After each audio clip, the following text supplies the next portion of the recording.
A paz do Senhor, meus irmãos. Paz do Senhor. Hoje a gente vai falar um pouquinho sobre quais são os objetivos de Deus com a juventude, né? Como que o jovem ele pode se aproximar de Deus entendendo aquilo que Deus vai propor para ele. O que Deus vai nos proporcionar como jovem? Quais os objetivos de Deus com a juventude? Qual é a importância da gente estar sempre buscando a palavra de Deus? Então a gente vai trazer nesse aspecto. O que é que o jovem pode esperar do Senhor? Quais são os objetivos? O que é que Deus quer com o jovem? O que é que realmente essa juventude pode fazer para ser uma juventude melhor dentro da casa do Senhor? E como texto base, eu vou deixar aqui em 1 Pedro, capítulo 1, e a partir do versículo 4, o 5 e o 9. O versículo 4 diz assim: para uma herança que jamais poderá perecer, macular-se ou perder o seu valor. Herança guardada nos céus para vocês, que mediante a fé são protegidos pelo poder de Deus até chegar à salvação, prestes a ser revelada no último tempo. E o versículo 9, ele diz assim: pois vocês estão alcançando o alvo da sua fé, a salvação das suas almas. Então, nesse capítulo, a gente pode entender que a gente que é jovem, a gente talvez não tenha o entendimento do que Deus ele realmente quer com a gente. Porque a gente que é jovem, a gente acha que a gente pode tudo, né? Enquanto a gente está na juventude, a gente acha que as nossas atitudes não vão refletir lá na frente o que a gente pode sofrer, né? Então Deus ele nos chama para que a gente possa aprender com Ele quais são as atitudes e os aspectos que um jovem ele pode fazer e ele pode ter para uma vida abundante em Cristo Jesus. Então são esses ensinamentos que nos fazem perceber o quão as nossas atitudes elas são importantes no dia a dia e para que a gente não possa perecer. O que é perecer? É a gente cair, é a gente ficar triste, é a gente abater-se com as situações que acontecem no mundo. Então, os ensinamentos de Deus são justamente para isso, para que o jovem ele possa trazer para a vida dele esse tipo de ensinamento, atitudes, né, que ele pode ter durante o dia e buscar sempre a palavra do Senhor, porque a palavra do Senhor vai nos ensinar a ser pessoas melhores, não só jovens, mas pessoas melhores neste mundo. Então, a juventude ela tem que entender que ela não pode tudo. Ela não pode fazer simplesmente o que dá na cabeça e achar que aquilo não vai ter consequências. Vai. E geralmente o jovem ele é muito influenciado hoje. Então que a nossa maior influência ela seja bíblica. Que a nossa maior influência seja na casa do Senhor.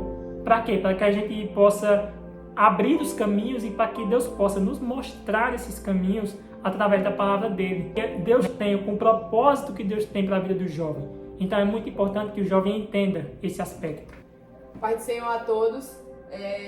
E ainda nesse contexto, né, eu vou continuar aqui lendo em 1 Pedro, capítulo 5, versículo 8, que vai dizer assim: estejam alertas e vigiem. O diabo, o inimigo de vocês, anda ao redor como um leão, rugindo e procurando a quem possa devorar. Resistam, permanecendo firmes na fé, sabendo que os irmãos que vocês têm em todo o mundo estão passando pelo mesmo sofrimento. Bom, é importante nessa reflexão, porque nos dias de hoje a gente tem que entender que a gente vive em uma guerra. Mas eu não falo de uma guerra física, eu falo de uma guerra espiritual. Mas eu me recordo no Velho Testamento, quando Deus ele levanta Gideão e manda com que Gideão separe um povo para guerrear. E aí Gideão ele separa 32.000 soldados para lutar. Só que aí Deus ele olha e ele percebe que ali tem gente demais. E Deus percebe que ali não tem a qualidade necessária, porque Deus ele não procura a quantidade. Pode até haver vários jovens dentro da igreja, mas você vai ver um ou dois realmente fiel a Deus. Então, que a gente venha se preparar, porque a gente vive numa guerra espiritual onde o inimigo é o nosso adversário. Então, quando Deus ele fala com Gideão, começa a voltar os covardes, começa a voltar os medrosos, porque Deus ele não trabalha com covarde. Deus ele trabalha com um jovem, com alguém que teme a ele e que tem coragem. é o que necessitamos hoje em dia. A gente tem que ter coragem para repreender o inimigo, a gente tem que ter coragem para dizer um não, a gente tem que ter coragem para se impor, para falar eu sou crente, bater no nosso peito e falar eu sou crente, eu não participo desse tipo de coisa, eu não faço esse tipo de coisa. E a gente também tem que ter coragem para combater o inimigo. E como é que a gente combate o inimigo? É na oração, é dentro do nosso quarto, é quando a gente deixa o cansaço para tirar aqueles 10, 15, meia hora, 1 hora com Deus. A gente sabe que nem sempre vai ser assim, a gente sabe que às vezes a gente estuda, a gente trabalha, né, para quem trabalha, e é um pouco difícil porque a carne, ela nos tenta. Quando a gente chega em casa, a primeira coisa que a gente pensa é já em dormir, para se preparar para o outro dia, mas que a gente venha continuar tendo esse hábito, né? E para quem não tem, que a gente venha passar a ter, de ter esse relacionamento com Deus, né? Ter esse momento de intimidade com o Senhor, porque assim nós nos fortalecemos e nós combatemos o inimigo.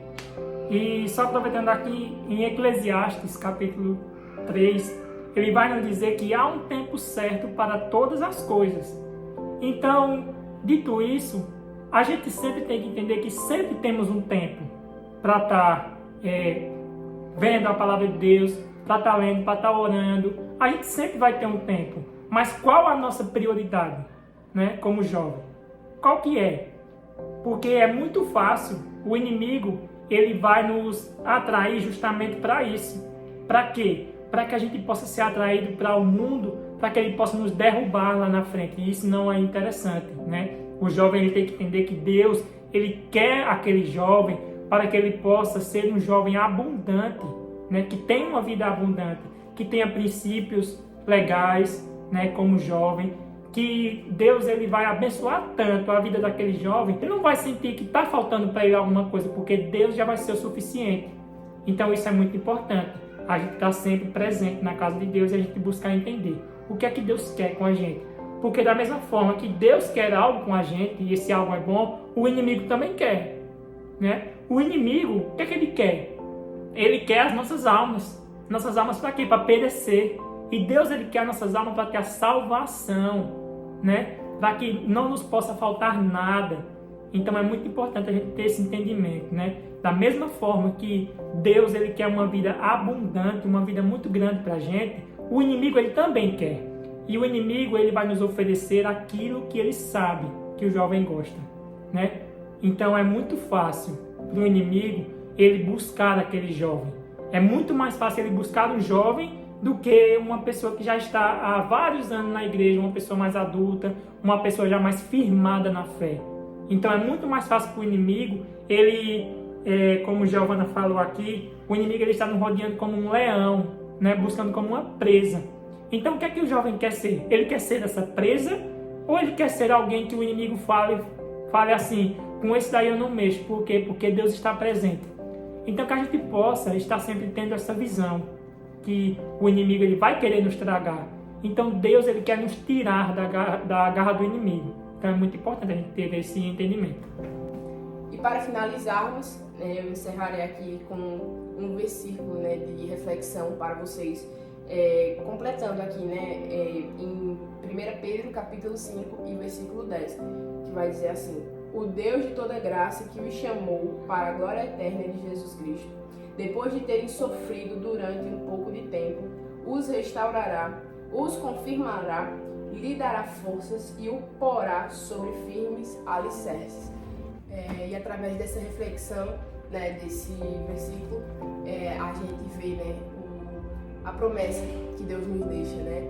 Ele nos fala que no mundo a gente vai ter aflição, né? Ele deixa bem claro isso, mas ele também nos promete, né, que ele sempre estará conosco, né? Então que a gente não venha temer, que a gente venha se manter firme, né? Como ele fala com Josué, né? Quando Josué se sente desanimado, ele fala: Josué, se levante e tenha bom ânimo, porque eu estou contigo. Então que a graça do Senhor seja convosco e que Deus os abençoe.